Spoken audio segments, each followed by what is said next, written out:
Corp's settlement offers. And tell Walter I'm not attending the partners' lunch today. Mr. McConnell, Mr. Fry specifically requested. I don't care what Walter requested. I've got 300 families waiting for justice, and Medicorp's lawyers are trying to bury us in paperwork. The lunch can wait. Scott turned to the stack of medical records on his desk, each one representing a life destroyed by Medicorp's negligence. The view of Boston Harbor through his corner office windows at Morrison and Fitzgerald held no interest for him today. He'd earned that view through 17 years of ruthless dedication, taking on cases other lawyers feared to touch, and he wasn't about to let it distract him from his biggest fight yet. His phone buzzed again. Mr. McConnell, Gail Sosa is here for her appointment. Send her in. Gail Sosa entered his office clutching her daughter's photograph. 3 years had passed since Maria's death, but the pain in Gail's eyes remained as fresh as the day she'd first walked into his office. Mrs. Sosa, please sit down. Scott gestured to the chair across from his desk. I have updates on the class action suit. They offered another settlement, didn't they? Gail's voice carried a sharp edge. How much this time? $20 million for the entire class. Scott's jaw tightened.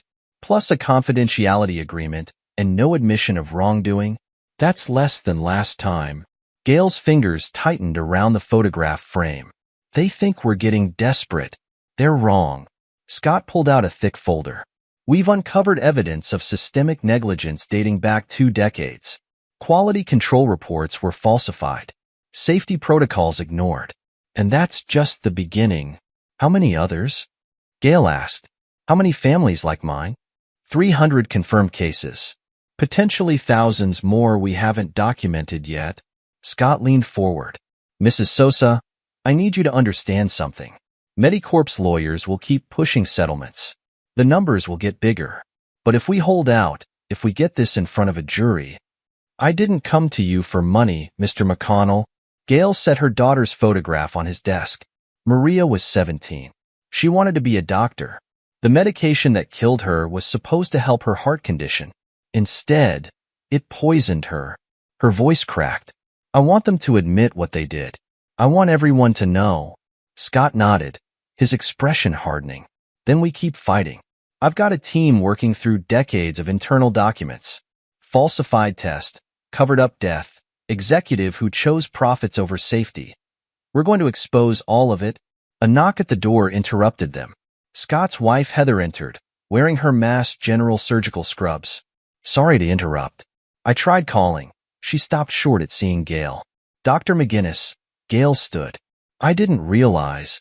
Mrs. Sosa, please stay seated. Scott gestured for his wife to wait. We're almost finished here. Heather's smile didn't quite reach her eyes. Of course. I'll wait outside. After Heather left, Scott turned back to Gail. We have a hearing next week before Judge Chandler. He's known for being tough on corporate defendants.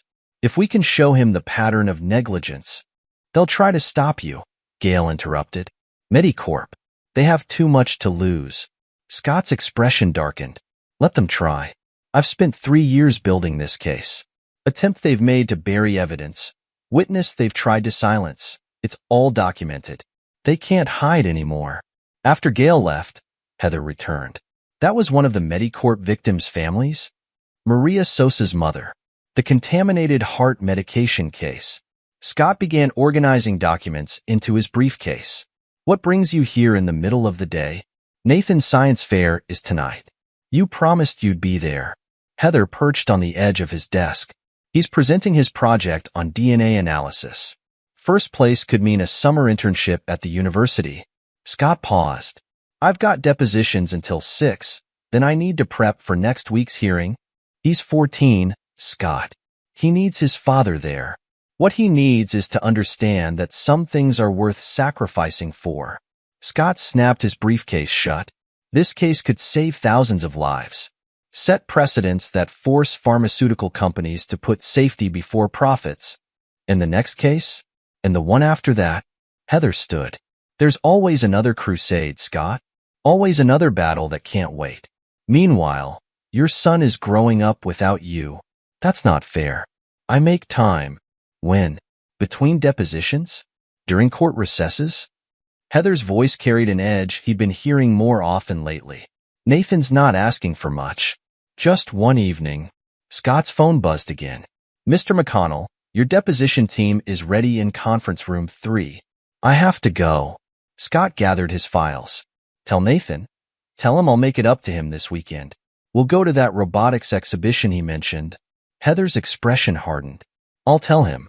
Though we both know something else will come up. She turned to leave, then paused at the door. You know what the ironic part is? You're so focused on saving everyone else's families, you can't see what's happening to your own. The door closed behind her with a finality that should have worried Scott more than it did. But his mind was already on the depositions ahead, on the evidence he needed to present to Judge Chandler, on the justice he'd promised Gail Sosa and hundreds of other families. He didn't notice Heather lingering outside his office, or the way she pulled out her phone and typed a quick message, "We need to talk. Tonight. Same place." The response came almost immediately. "I'll be there." W. Chapter 2. Hidden Agendas. Judge Albert Chandler's chambers at the federal courthouse felt more like a library than an office. Legal volumes lined the walls, their spines cracked and worn from decades of use. The judge himself sat behind his massive oak desk, reading glasses perched on his nose as he reviewed the documents before him. "This pattern of negligence spans 20 years, Your Honor." Scott stood before the desk, shoulders squared. Medicorp didn't just fail to maintain proper quality control, they actively concealed evidence of contamination. People died while they covered up the truth. Strong allegations. Mr. McConnell. Chandler peered over his glasses. "I assume you have evidence to support them?" 3 years' worth. Scott placed another folder on the desk, including internal memos showing executives knew about the contamination risks. They calculated it would be cheaper to pay occasional settlements than fix their manufacturing processes. "Your Honor," Medicorp's lead counsel, James Barrett, interjected from his chair. "These documents were obtained through discovery. They're covered by confidentiality agreements, which don't apply when the documents show evidence of criminal conduct." Scott's voice carried the cold precision of a blade. Page 37, Your Honor. A memo from Francis Arroyo himself, ordering quality control reports to be falsified. Chandler picked up the document, his expression grave. "Mr. Barrett, your client's conduct appears to go beyond mere negligence. These documents suggest a deliberate pattern of deception. We dispute the authenticity of those documents." Barrett started to rise. "And we have serious concerns about how Mr. McConnell's team obtained them.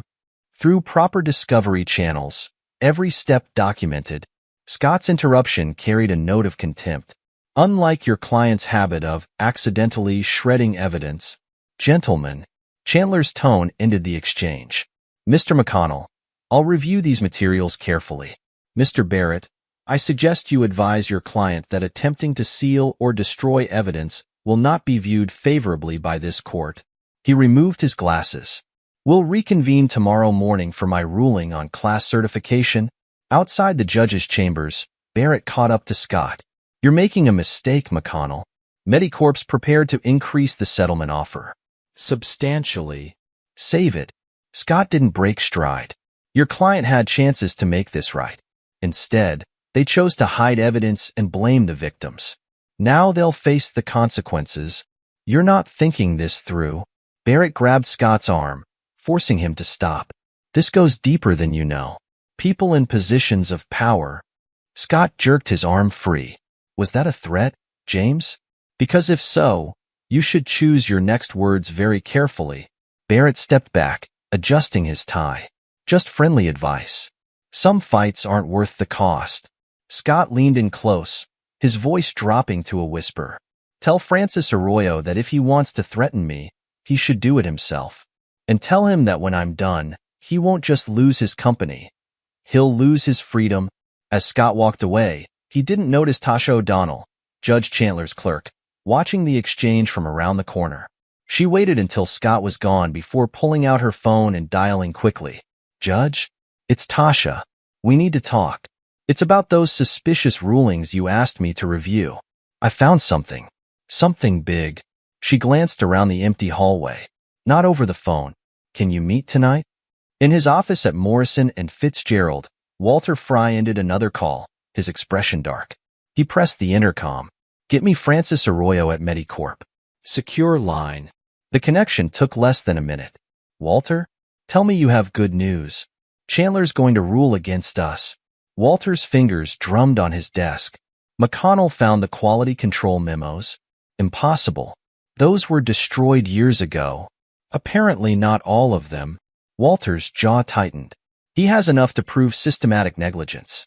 Once this gets to a jury, it can't get to a jury. Arroyo's voice carried an edge of panic. "Do you understand what happens if this goes public? The stock will crash. Regulators will swarm in. Everything we've built." "Calm down, Francis." Walter's tone remained measured. "There are ways to handle this, but they'll be expensive and permanent." A long pause followed. "Whatever it costs. Just make it go away. I'll set things in motion." "But Francis," Walter's voice hardened, "when this is done, remember who saved your company. The existing arrangements between Medicorp and the firm will need to be renegotiated." After ending the call, Walter buzzed his assistant. "Get me Eugene Glover from tax. And find out where Scott McConnell's wife takes her lunch breaks." Chapter 3. The Perfect Frame.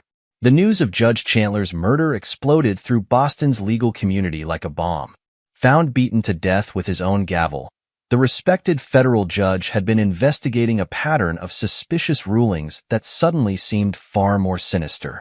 Detective Sarah Chun stood in the judge's chambers, now a crime scene. Blood spattered the law books. The heavy bronze gavel lay nearby, its surface smeared red. "Time of death?" Chun asked the medical examiner. "Between 9 and 11 last night." Dr. Rogers pointed to the judge's head. "Multiple blunt force traumas. The killer was right-handed, based on the angle of the wounds. And strong." Chun nodded toward a broken cufflink near the desk. "Monogrammed. SM in silver." "Found traces of blood in the parking garage," her partner added. "Level B2, space 127. Registered to Scott McConnell." Chun finished.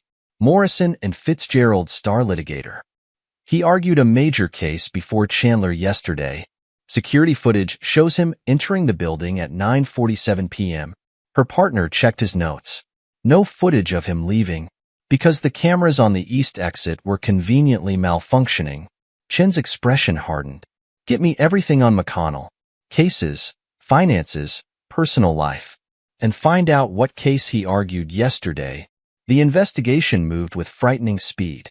Each piece of evidence seemed perfectly placed, a trail of breadcrumbs leading to Scott McConnell's door. In the grand jury room, Mary Ann Friedman dabbed at her eyes with a tissue. He became obsessed with the Medicorp case. I'd never seen him like that before. The anger, the paranoia. "Did Mr. McConnell ever threaten Judge Chandler?" the prosecutor asked. "Not directly, but..." Mary Ann hesitated. "The day before, after the hearing, I overheard him on the phone. He said, 'One way or another, this ends tomorrow.' He sounded dangerous." The testimony of Eugene Glover, Morrison and Fitzgerald's tax attorney, proved even more damaging. "I discovered irregularities in Mr. McConnell's finances. Offshore accounts, untraceable transfers. When I confronted him, he said some things were worth any cost. But it was Heather's testimony that sealed Scott's fate. She sat in the witness box, her composure perfect, her words measured. Scott changed after taking the Medicorp case. He became consumed by it. Aggressive. Paranoid. He stopped coming home, stopped attending Nathan's events. She paused, her voice breaking slightly. "The night Judge Chandler died, Scott came home late. His clothes, there was blood. He said it was nothing, that he'd had a nosebleed.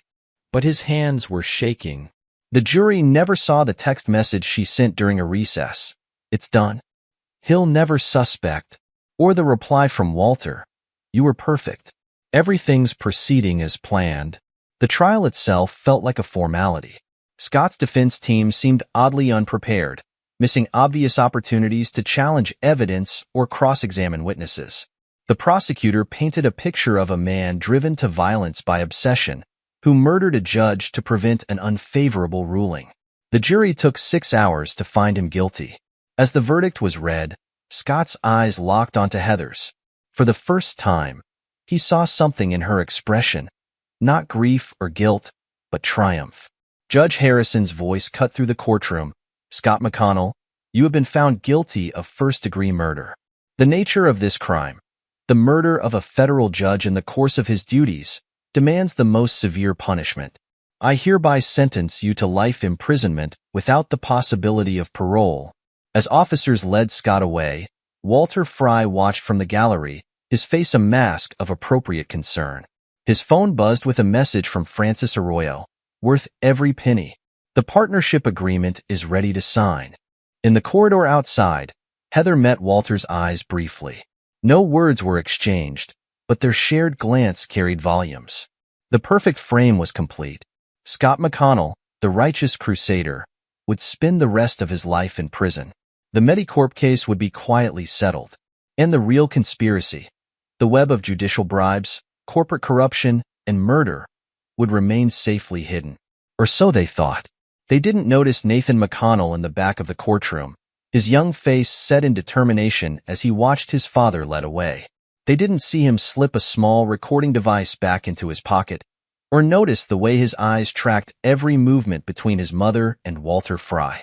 They had no way of knowing that their perfect crime had planted the seeds of its own destruction. In framing Scott McConnell, they had created an enemy with nothing left to lose, and a son determined to uncover the truth, no matter the cost. Chapter 4. Prison Enlightenment. The metal door slammed behind Scott McConnell with a finality that echoed through the concrete corridor of Massachusetts State Penitentiary. Prison guard Thomas Rivera pushed him forward, past rows of cells filled with the state's most dangerous criminals. Keep moving, counselor, Rivera said. Your corner office is ready. Scott remained silent, his expression blank. 3 months into his life sentence, he'd learned that reactions only gave the guards entertainment. Instead, he focused on memorizing his surroundings, distances between checkpoints, guard rotation patterns, security camera positions. His new cellmate, Luther Solis, sat on the bottom bunk reading a dog-eared copy of Sun Tzu's Art of War. He didn't look up as Scott entered. Cell doors close in 5, Rivera announced, stepping away. Luther's voice came low and measured. You're the lawyer, the one who killed the judge. I didn't kill anyone. Scott placed his few belongings on the top bunk. That's what everyone says in here. Luther finally looked up, his eyes sharp and assessing. But most of them are lying. You're not. Scott turned to face him. What makes you so sure? 20 years Special Forces teaches you to read people. The guilty ones, they've got this look. Like they're carrying something heavy. You don't have that look. Luther set his book aside. You've got the look of someone who's been betrayed. The cell door clanged shut. Scott remained standing, studying his cellmate. And what's the look of someone planning to do something about it? A slight smile crossed Luther's face. Now that's a more interesting conversation. He glanced at the security camera in the corner, then tapped the side of his bunk. Sit. Let's talk about your appeals process. Over the next few weeks, Scott established a routine. During the day, he helped other inmates with their legal paperwork, building a network of grateful allies. At night, he and Luther talked strategy.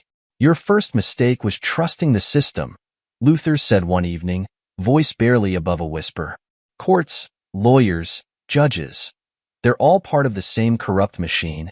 I was part of that machine, Scott replied. I thought I could use it to fight for justice. And now? Now I know better. Scott's voice carried a dangerous edge. The system protected the guilty and condemned the innocent. When I get out of here, I'm going to tear it down. Luther nodded approvingly. That's why I'm going to introduce you to some people. Men like us, who've seen the truth about justice in America.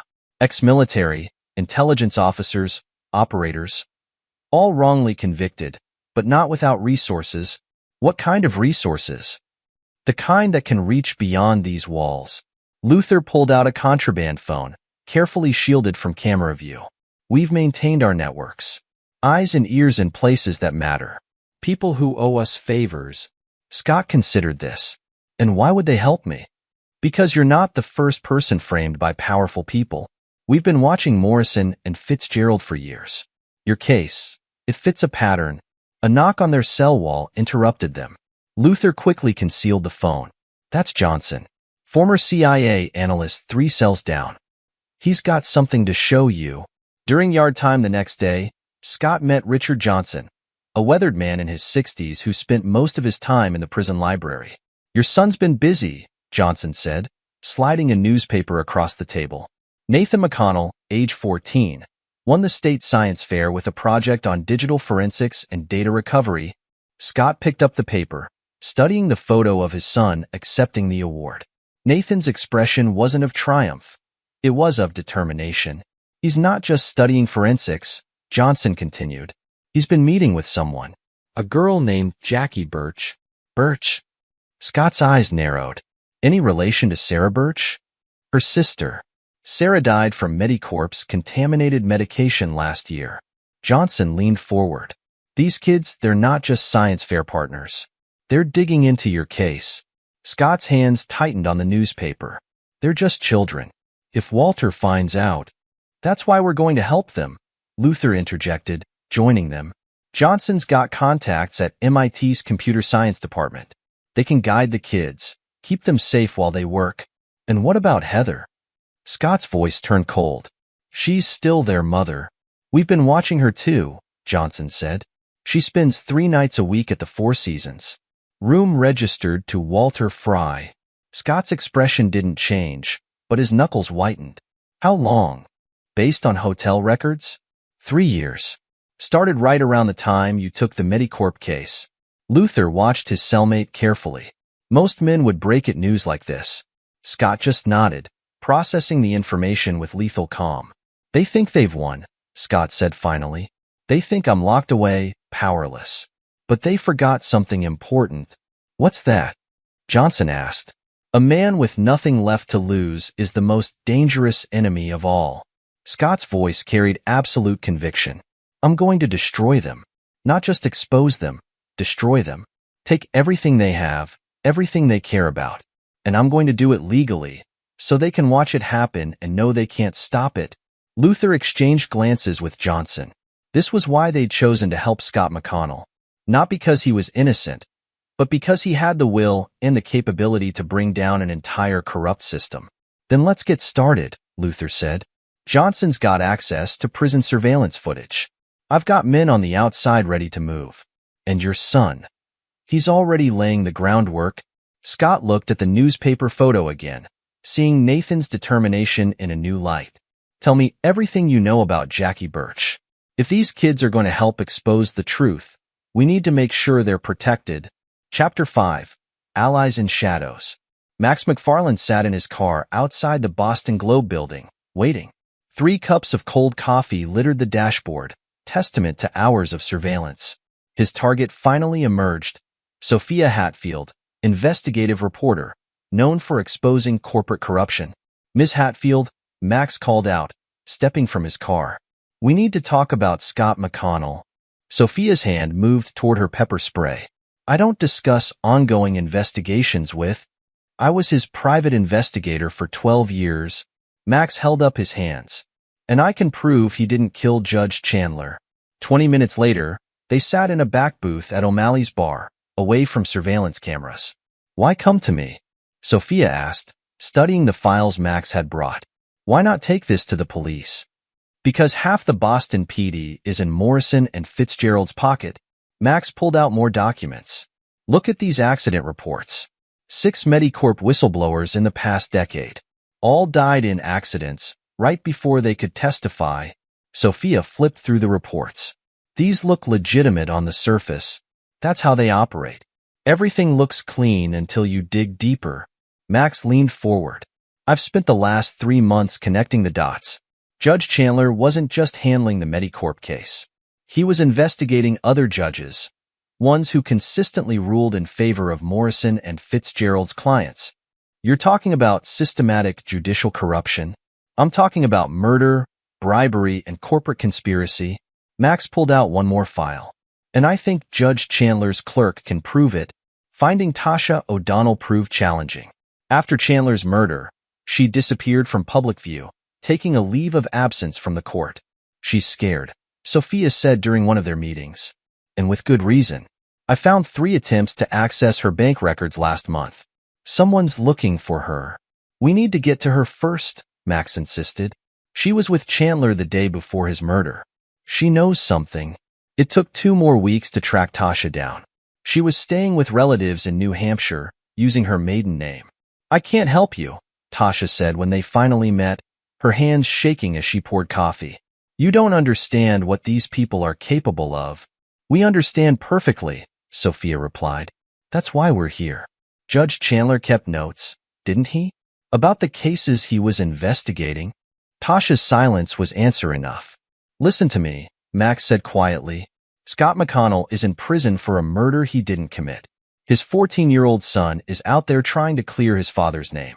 Meanwhile, the Rayall killers are walking free, probably planning their next move.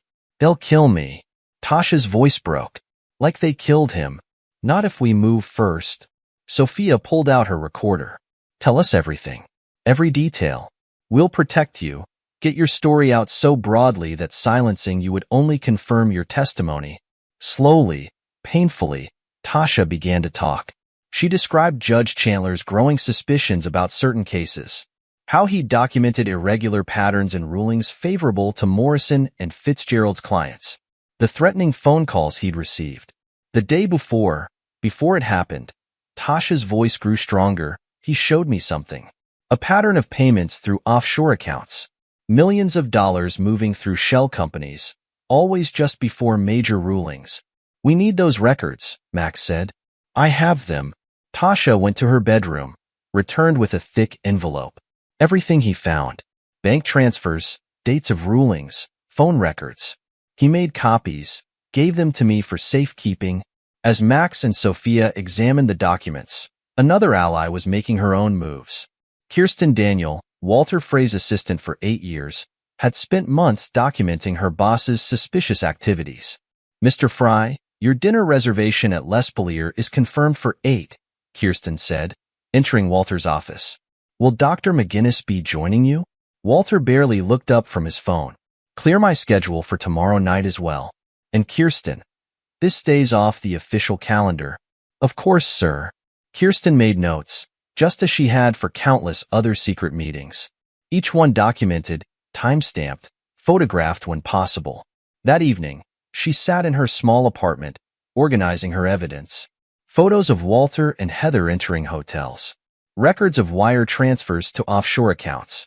Copies of documents she'd seen him shred. Her phone buzzed, a text from her contact at the Four Seasons. Fry asked about our private dining room. Want a reserve for next month. Looks like a proposal setup. Kirsten's hands tightened on her phone. If Walter married Heather, they'd be legally protected from testifying against each other. Time was running out. She opened her laptop, began composing an email to Max McFarland. She'd found his contact through careful research, verified his connection to Scott McConnell. I have information about Walter Fry and Heather McGinnis, she wrote. Evidence of their affair, their conspiracy against Scott McConnell, and much more. But we need to move quickly. Chapter 6. Digital Breadcrumbs. The encryption's military grade, Jackie Birch said, fingers flying over her keyboard. But there's always a way in. Nathan McConnell watched the lines of code scroll across her screen. They converted Jackie's garage into their investigation headquarters, computers and servers humming around them. How did you learn all this? Nathan asked. Jackie's expression hardened. After Sarah died, I wanted answers. Medicorp claimed their systems were too complex to track individual medication batches. So I learned to hack. Turns out their security isn't as good as they think. Nathan nodded. He understood obsession, the need to uncover truth. For 3 months, they'd been piecing together digital evidence of his father's frame-up. Got it, Jackie exclaimed. Email server access. Let me set up a search algorithm. Messages began populating their screen. Thousands of them, exchanged between his mother and Walter Fry. Nathan's face remained impassive as he read their intimate exchanges, their plans, their celebrations of his father's conviction. 3 years of betrayal, documented in bits and bytes. There's more, Jackie said quietly. Financial records. Look at these transfers. The numbers were staggering. millions moving through a complex web of offshore accounts, all controlled by Morrison and Fitzgerald partners. Each transfer correlates with a major ruling, Nathan noted, checking dates. Judge Thompson's dismissal of the Parker lawsuit. Judge Martinez throwing out evidence in the Weber case. Your dad was getting too close, Jackie said. The Medicorp case. It would have exposed everything. They worked through the night, documenting every connection. Jackie's programs traced money flows while Nathan analyzed patterns in court decisions. A knock at the garage door froze them both. Jackie quickly minimized their screens. It's okay, a man's voice called. I'm Richard Johnson's friend from MIT. Luther sent me. They exchanged glances. Luther, Nathan's father's cellmate. The connection they'd been promised. Dr. James Chen entered, carrying computer equipment. Impressive setup. But you need better security if you're going to go after people like this. Who are you exactly? Nathan asked. Someone who knows how dangerous this game is. Chen set down his equipment. Luther asked me to help keep you safe while you work. First rule, no direct attacks on Medicorp servers. They'll trace it back to you. Then how do we get the evidence we need? Jackie demanded. By being smarter than them. Chen pulled out a flash drive. This contains advanced encryption tools and secure communication channels. And this, he produced another drive, is something interesting from the courthouse security system. Nathan's eyes narrowed. The missing footage from the night Judge Chandler died? Supposedly corrupted beyond recovery. But data is never truly gone if you know where to look. They spent hours processing the video files. When the image finally resolved, they watched Walter Fry enter Judge Chandler's chambers at 10:13 p.m., carrying a wrapped package. The murder weapon, Jackie whispered. He brought it as a gift. We need to get this to someone who can help, Nathan said. Someone who can't be bought. Not yet, Chen warned. The conspiracy's reach is wider than you know. 2 witnesses have already died in accidents. We need more. Enough evidence that they can't bury it. Nathan stared at his mother's emails, her plans with Walter, her betrayal of his father. His expression matched Scott's in its intensity. Then we'll get more, he said. Email, transfer, corrupt ruling.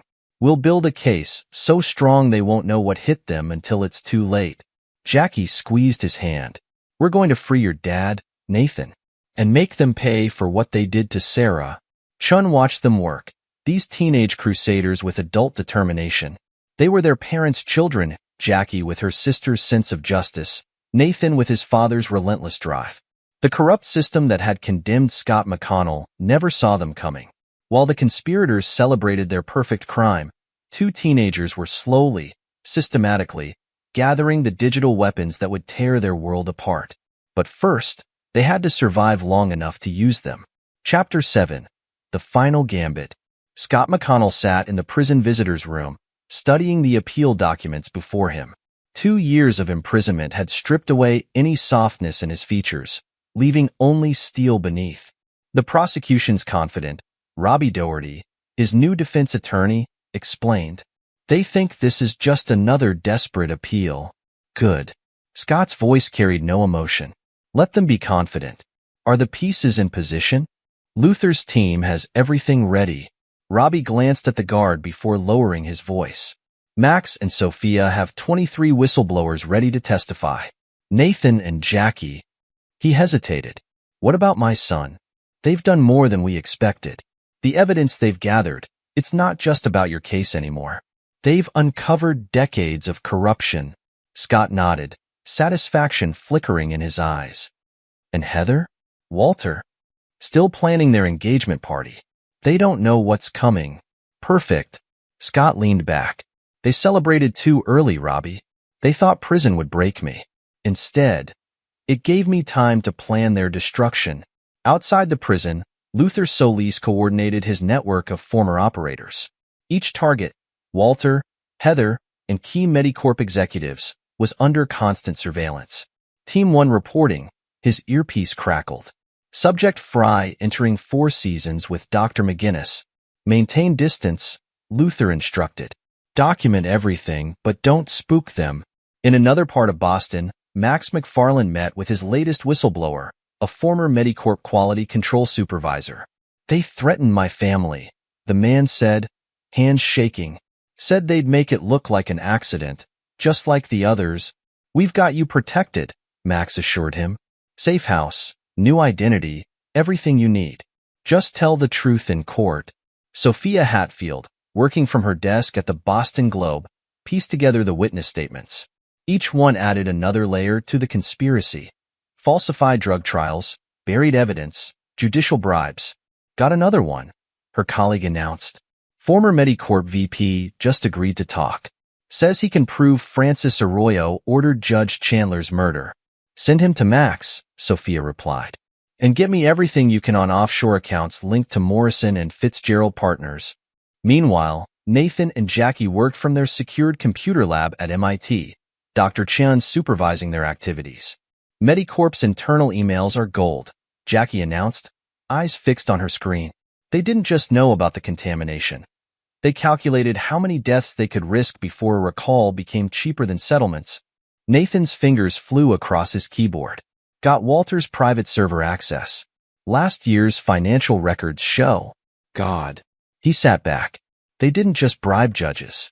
They bought entire court systems. Can you prove it? Dr. Chin asked. Better. Nathan's expression matched his father's intensity. I can show exactly how they did it. Transfer, ruling, death they caused. When we're done, there won't be anywhere left for them to hide. In her office at Morrison and Fitzgerald, Kirsten Daniel made her final preparations. 2 years of documenting Walter's crimes had taught her patience. Now, watching him plan his engagement party, she felt only cold satisfaction. Her phone buzzed. A message from Luther. Everything ready? Recording devices planted in Walter's office and home. She typed back. He talks more freely now. Thinks he's untouchable. Luther's response was immediate. Scott says proceed with phase 2. Kirsten smiled, remembering Walter's smug expression when Scott was convicted. She pulled out a USB drive containing thousands of recorded conversations, each one more damaging than the last. At Massachusetts General Hospital, Heather McGinnis performed her surgeries, unaware of the surveillance team documenting her every move. She'd chosen her dates with Walter carefully, using medical conferences as cover. Dr. McGinnis, a nurse, called out. There's a call from the Four Seasons about your event planning. Heather stepped away, phone to her ear. The South Ballroom will be perfect. Yes, invite all the partners. Walter wants to make this special. She didn't notice the tiny device in her phone capturing every word, transmitting it to Luther's team. Didn't realize each call added another piece to the evidence being assembled against her. In his prison cell, Scott reviewed the updates from his network. Every piece was falling into place. His enemies thought they were invincible, their positions and wealth protecting them from consequences. You sure about this timing? Luther asked during their exercise yard meeting. We could wait, gather more evidence. No. Scott's voice was steel. They took everything from me, my freedom, my reputation, my family. Now they're planning to celebrate their victory. His eyes held no mercy. Let them plan. Let them gather all their conspirators in one place. When we're done, they'll understand what real justice feels like. Chapter 8, House of Cards. The appeals court chamber buzzed with anticipation. Medicorp's legal team sat confidently, their evidence neatly organized. Walter Fry and Heather McGinnis occupied front row seats, their expressions showing only mild concern. All rise, the bailiff announced. The Honorable Judge Martinez presiding. Scott entered in prison orange, chains at his wrists and ankles. His eyes swept the room, noting each familiar face. Walter, Heather, Francis Arroyo, Eugene Glover, the corrupt jury foreman, Craig Fitzpatrick. Your Honor, Robbie Doherty approached the bench. The defense requests permission to present new evidence. Objection. The prosecutor stood. This appeal was scheduled to review existing case materials only. Your Honor, Robbie continued. What I'm about to present proves not only my client's innocence, but exposes a criminal conspiracy reaching into this very courtroom. Judge Martinez frowned. That's a serious allegation, Counselor. And I can prove every word.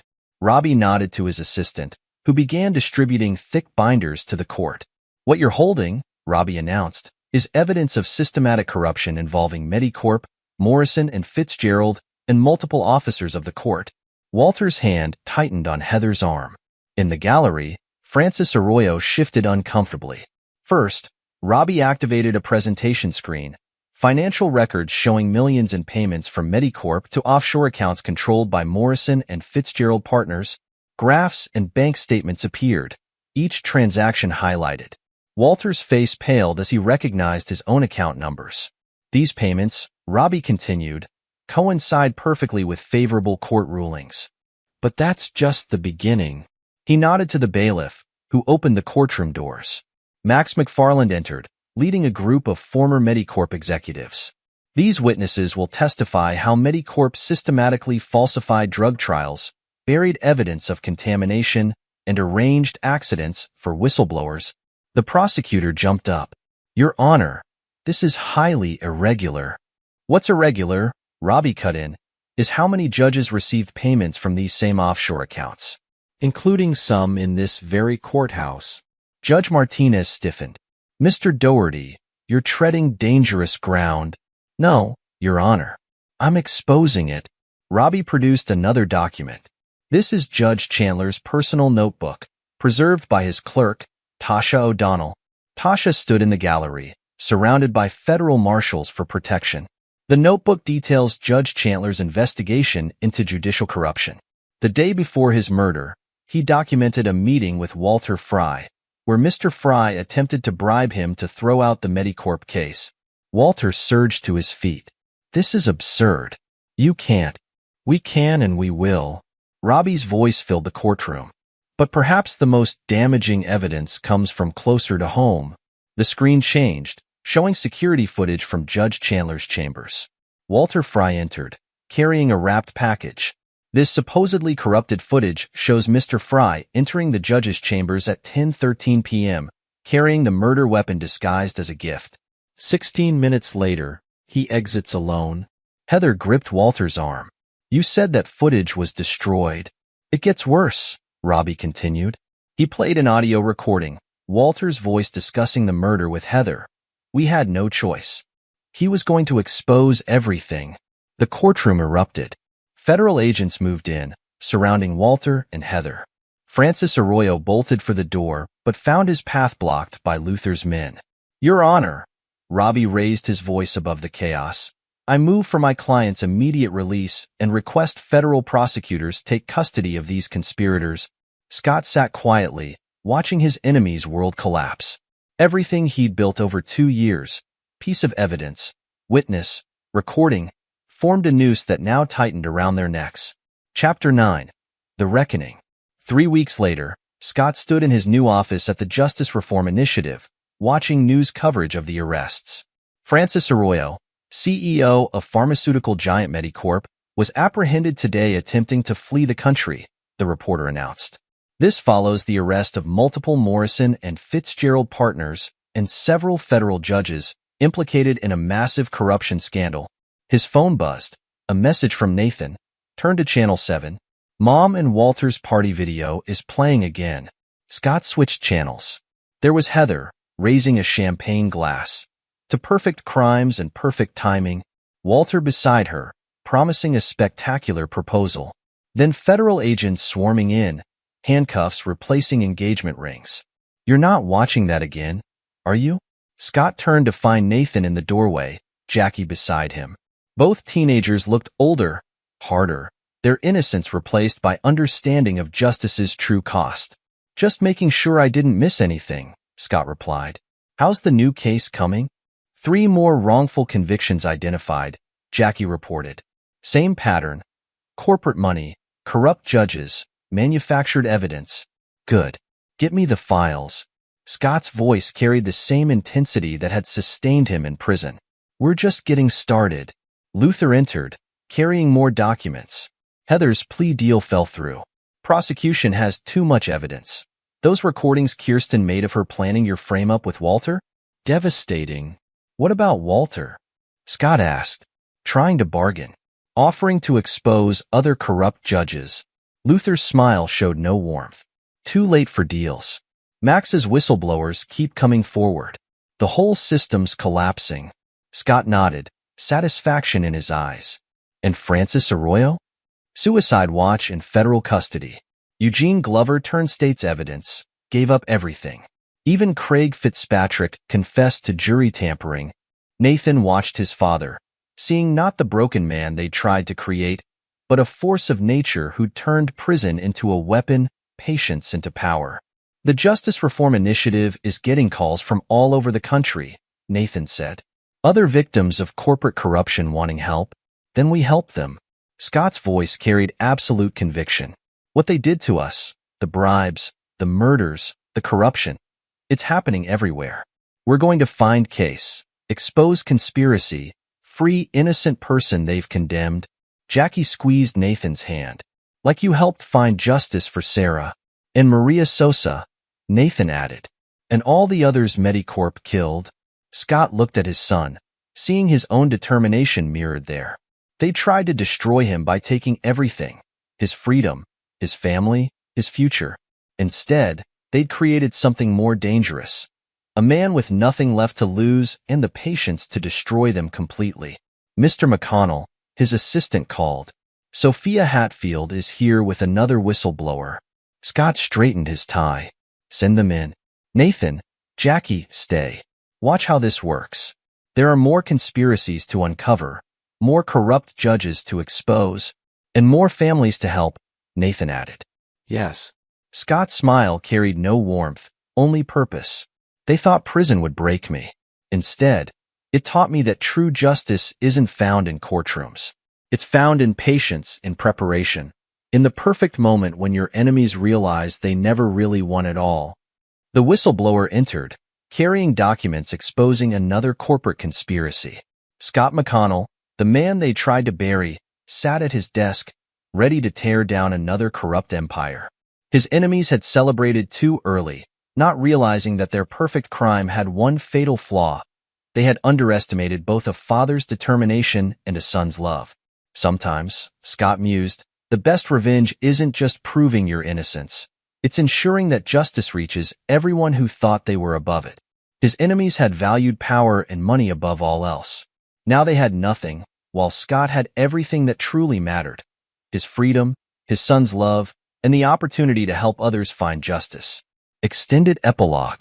1 year later, Scott McConnell stood at the podium, addressing the crowd gathered for the Justice Reform Initiative's first anniversary. 1 year ago, we promised to fight for those wrongly convicted by corrupt courts and corporate greed, he began.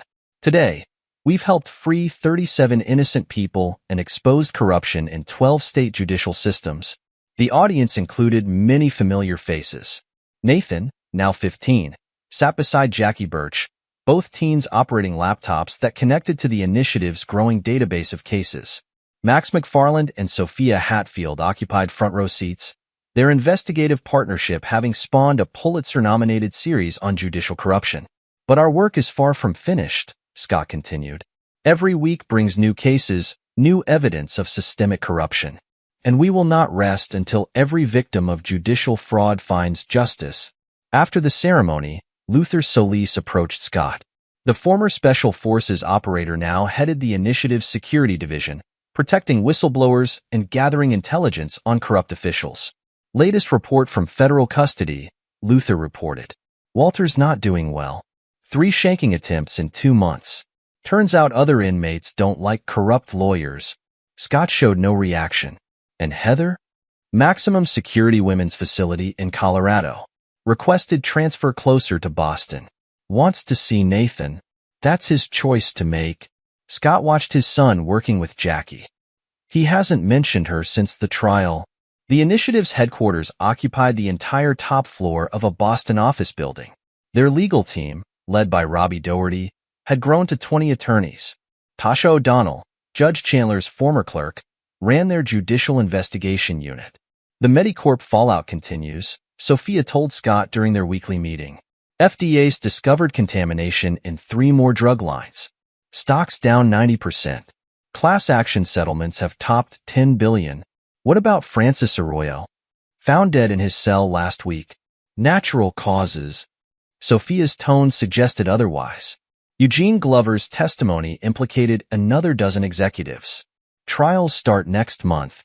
Kirsten Daniel had parlayed her evidence against Walter into a position as the initiative's corporate corruption specialist. Her documentation methods became the template for their investigations. We've identified similar patterns in 3 other pharmaceutical companies, she reported. Same methods: bribing judges, falsifying trials, eliminating whistleblowers. Nathan's computer skills had grown exponentially. Working with Jackie, he developed software to detect patterns of judicial corruption through analysis of court records and financial transactions. It's not just pharmaceutical companies anymore, Nathan explained during a strategy session. We're finding the same schemes in energy companies, banks, technology firms. They all use the same methods Walter and Medicorp perfected. Then we'll take them all down, Scott replied. One corrupt empire at a time. 10 years later, the Justice Reform Initiative had become the nation's most powerful watchdog organization. Their Boston headquarters had spawned offices in 12 cities. Their legal team numbered in the hundreds. Their database of corrupt judges and corporate conspiracies had helped federal prosecutors secure over 300 convictions. Scott McConnell, now in his early 50s, had not softened with success. Each victory drove him to find more cases, expose more corruption, free more innocent victims. Another letter from your mother, Luther mentioned during their morning briefing, wants parole support. File it with the others, Scott replied without looking up from his files. 9 years into her 30-year sentence, Heather had exhausted her appeals. Walter hadn't survived his 3rd year in prison, another accident that was never fully investigated. Nathan, 24 and holding dual degrees in law and computer science from Harvard, headed the initiative's technology division. His relationship with Jackie had grown from teenage collaboration to adult partnership. They'd married the previous year, their wedding covered by national media fascinated by the young crusaders who'd helped expose America's largest judicial corruption scandal. Dad, Nathan entered Scott's office, laptop under his arm. You need to see this. Jackie found something in the federal court database. Pattern matches the Medicorp case, but bigger. Scott studied the data his son presented. Financial transfers through offshore accounts. Suspicious deaths of whistleblowers. Judges issuing bizarre rulings that defied law and logic. How many courts? Scott asked. 23 jurisdictions. 6 circuit courts. 2 Supreme Court justices. Nathan's expression matched his father's intensity. This goes higher than anything we've seen before. Scott nodded, familiar fire kindling in his eyes. Get the team together. All of them. Within hours, the initiative's conference room filled with familiar faces. Max and Sophia, their hair now graying but their investigative skills sharp as ever. Luther, his network of operators having grown into a nationwide intelligence apparatus. Robbie Doherty, who'd argued 30 cases before the Supreme Court. Kirsten Daniel, who trained a new generation in the art of documenting corporate crimes. What we're about to undertake, Scott addressed them, will shake the American judicial system to its core. Some of you helped expose the Medicorp conspiracy. This is bigger. This reaches into branch of government, level of corporate power. They'll fight back, Luther warned. These people, they've got more resources than Medicorp ever did. Good. Scott's voice carried the same cold determination that had sustained him in prison. Let them fight. Let them think their money and power make them untouchable. We've seen how that ends. 20 years later, the Justice Reform Initiative celebrated its 20th anniversary in a very different America. The judicial corruption scandals they'd exposed had led to sweeping reforms. Corporate liability laws had been strengthened. Whistleblower protections enhanced. A new federal agency, staffed by initiative veterans, monitored judicial conduct and corporate compliance. Scott McConnell's reputation had grown to near-mythical status. The man who'd been wrongly imprisoned had transformed his revenge into a crusade that reshaped American justice. Law schools taught courses about the Medicorp case. The initiative's methods became standard practice for investigating corporate corruption. Nathan and Jackie had 3 children. The eldest, Maria, named for Gail Sosa's daughter, showed her grandfather's dedication to justice and her parents' gift for uncovering digital deception. Your dad's been working late again, Jackie mentioned to Nathan one evening. New case. Always. Nathan smiled. Found another conspiracy last week. Smaller than Medicorp, but same playbook. He won't rest until he's exposed them all. In the initiative's headquarters, now occupying a complex of buildings in downtown Boston, Scott reviewed case files with the same intensity he'd shown 20 years earlier. His hair had turned silver, but his purpose remained unchanged. Luther, semi-retired but still running key operations, brought the latest prison report. Heather's dead. Cancer. Refused treatment. Scott signed another document. Did Nathan want to see her? Visited last month. Took the kids. Luther studied his old friend. She tried to explain why she did it. Said she got caught up in Walter's promises, the money, the power, and Nathan told her he hoped she'd found peace. Then he left. Luther shook his head. He's got your strength, Scott, and his mother's ability to understand people. Difference is, he uses that understanding to help instead of hurt. The initiative's work had expanded beyond judicial corruption. They'd exposed human trafficking networks, international money laundering schemes, terrorist financing operations. Each case built on lessons learned from the Medicorp conspiracy. Max and Sophia, though officially retired, still consulted on major investigations. Their Pulitzer-winning exposés had inspired a new generation of investigative journalists who worked closely with the initiative. Tasha O'Donnell had become a federal judge, her experience with corruption making her especially effective at detecting judicial misconduct. Kirsten Daniel ran the initiative's training academy, teaching new investigators the methods she'd developed documenting Walter's crimes. Robbie Doherty, now Chief Justice of the Massachusetts Supreme Court, maintained close ties with the initiative. His reforms of judicial oversight had been adopted by courts nationwide. You ever think about retiring? Luther asked Scott one evening. You've accomplished more than anyone thought possible. Scott looked up from the case files on his desk. You know what I learned in prison, Luther? Justice isn't something you achieve. It's something you have to keep fighting for, every day. The moment you think the battle's won, that's when they start rebuilding their corrupt systems. And the personal revenge? Against Walter, Heather, Medicorp? That's been done for years. That was never just personal. Scott stood, walking to his window overlooking the city. They thought they could buy justice, control it, use it to destroy innocent lives. What we did, exposing them, destroying them, that was just the beginning. The real mission is making sure no one else can do what they did. In the outer office, Nathan worked late with his daughter Maria, teaching her the same skills Jackie had once taught him. The legacy of justice continued, strengthened by each generation's determination to fight corruption. Grandpa, Maria asked during a break, why do you and Dad work so hard? Haven't you already won? Scott smiled at his granddaughter, seeing in her the same fire that had driven him for 20 years. Justice isn't about winning, Maria. It's about never stopping. Corrupt judge we expose, corporate conspiracy we uncover, innocent person we free. That's not victory. That's just proof that the battle needs to be fought again tomorrow. The Justice Reform Initiative had become more than an organization. It was a movement, a force for accountability in a world where money and power still tried to subvert justice. Scott McConnell's legacy wasn't just the thousands of cases they'd exposed or the lives they'd saved.